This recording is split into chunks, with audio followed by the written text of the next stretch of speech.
turing sa akong tubuhi nga ako kilala ka mga negosyo ako naging pagsudlan subong do wala gid ka kanaw parang hindi patak ano kaya magandang negosyo yung papasukan ko napatak talaga sa palengke or sa market.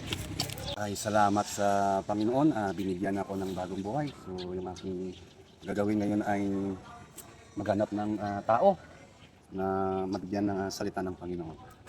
Saan ako dito? May tao pala dito. Ito naman po sir. Sino kaya? I am Alex po sir. Alay. So isa po alagad ng Panginoon na nagbibigay ng aral ng Panginoon. Anong atin? So yun yung aking ano po yung sadya ninyo? Kung may time po kayo, pwede po ako May time naman ako, may bigay time ng ako. aral ng Panginoon po, salita ng Panginoon. Salita ng Panginoon. Nako, Para sa kabutihan po sir. busy kasi may naantay kasi ako na na upline. Kasi gusto ko talagang magnegosyo.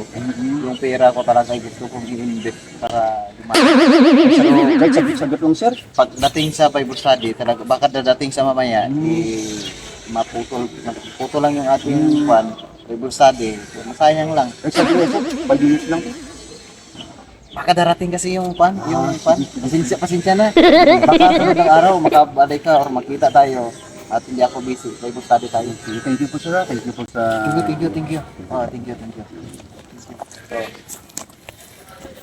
ang tagal-tagal naman ng kwanto. Yung upline ko, sabi niya, mga alas 10 nandito na siya. Gagalingan talaga, no? Para maloko natin itong tao. Walang kamuwang-wak. Para naman kumita tayo, galingan natin. Sige. Sen! Hoy! Mabuti nandito ka na ba? Pasensya na, Alik kayo. Kanina ko pa kayo Isang minuto lang naman ang tao na rin. Kinakagat ako dito ng langgam ba? Tagal-tagal nyo. Atat na atat. Gusto ko na talaga mag-network or Maganda. mag-sis talaga. Oo, maganda yung network na ating pag-uusapan. Ano? Oo. Total, naghahanap ka ng investment. Oh, gusto ko mag-invest talaga. Kasi yung pera ko sa bangko, ubusin ko na invest ko sa negosyo para mabilis. Maganda yan, sir. lumaki. Kasi ang i-invest po namin, ano siya, epektibo. Ano, about siya sa health. Itong pagpapakita ko sa'yo. Yan. Kung nakikita mo yan, Oo, nakita. ito ay nagpapagaling ng sakit sa mata. Oo, ano? Kapag malabo na yung mata mo, bibigalin na kung may sakit ka sa paa, arthritis. Arthritis. Oo. Yan ay pinapagaling niya, no? Lalakas Ay, yung mga ganun? buto-buto mo. Ganito ba yung mga product ninyo? Yung nakita ko sa video kasi sa inyong mga promotion, napakaganda, maraming napapagaling. Kaya napatawag ako sa inyo at interest po ako na mag-invest ng pera sa inyo. Hindi ka po nagkamali ng napili po. Pero ganito po yung investment po natin. No? Kapag ka naghulog ka ng 30,000, no? Nag-invest ako ng 30,000, 30,000. Ano po may yung matatanggap kang, sabihin natin, 40%. return of investment? Ah, Ganun. 40%. Ano po. Ganda yun ah. Pag 50 naman, 90% ang yung Ang matatanggap. laki naman Ano, pag isa?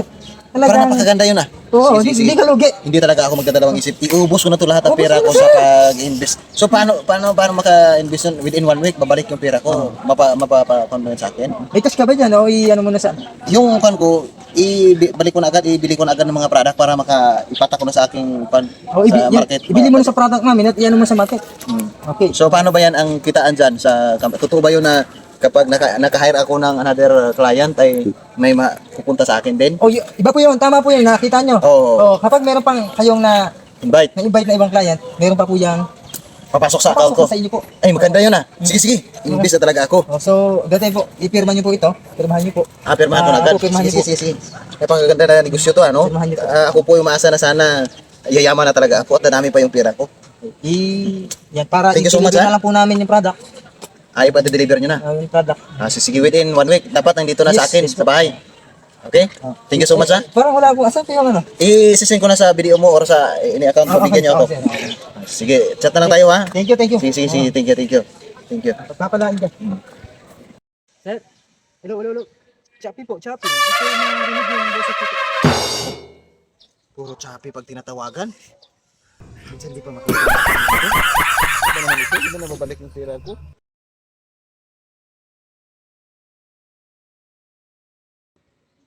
Two years? Wala pa rin? Tawagan ko nga, i-contact ulit. Lagi kong pinikontak, wala na ito ah. Sayang yung 50,000 ko. Sana tinulong ko na lang yun sa mga tao ba. Hello sir, hello. Sir. Hello sir. Sir, hello. Choppy po. Hindi ko marinig yung boses ko po. Puro choppy pag tinatawagan. Kaibigan, Erwin, payo ko sa iyo. inuna mo yung negosyo mo.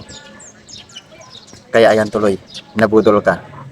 Sabi ng Biblia, sa Matthew 6 verse 33, but seek ye first the kingdom of God in His righteousness, and all these things shall be added unto you.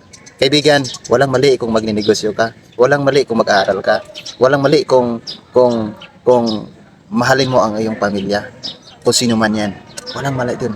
Pero most important is, unahin natin ang Panginoon sa ating buhay. The very important in our life is Jesus Christ. But seek ye first the kingdom of God in His righteousness, and all these things shall be added. Idadagdag ngayon sa iyo ang iyong pag-ieskwela. Posible baka magiging summa cum laude ka.